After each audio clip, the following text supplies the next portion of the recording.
In the Supreme Court's decision, Roe v. Wade, the history of abortion plays an important role. History books are cited in the decision. The history of abortion is also playing an important role in the most recent Dobbs decision, which overruled Roe v. Wade. However, there's a significant misunderstanding of the current court and the way it uses that history in the Dobbs decision. There are also significant misunderstandings of the history of contraception and abortion in the general public overall. And so, what I want to do in a series of videos here on TikTok is explain some of that history and just talk about it to put the knowledge out there. I do teach the history of abortion on a regular basis, and I wrote my dissertation on the history of abortion in France. However, when I teach the history of abortion and contraception, I teach it in a global scale. This is a quick screenshot of my dissertation. Let's start by talking about what knowledge of contraception and abortion the ancients had. And I'm basing a lot of this information from this book, Eve's Herbs, A History of Contraception and Abortion in the West by John M. Riddle. He basically wrote the book on ancient herbs and how they were used for contraceptive and abortion purposes.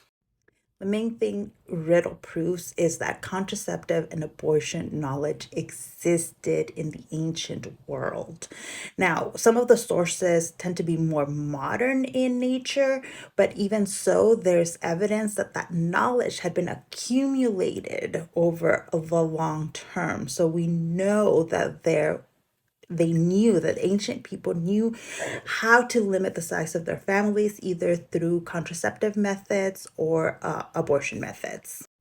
In addition, demographic studies of the ancient world showed that people were limiting the size of their families. They were.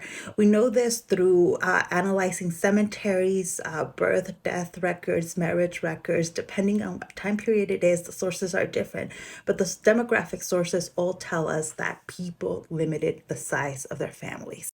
One of the oldest sources that tells us this knowledge is the Ebers Papyrus, which this is a quick little screenshot of one page in the Ebers Papyrus. This is the largest Egyptian papyrus scroll to have been discovered, and was translated by a man named Ebers. If you're interested in hearing what knowledge is in the Ebers Papyrus, hit the like button, follow me for more. The next video coming up will be discussing the knowledge we have evidence of in this ancient Egyptian scroll.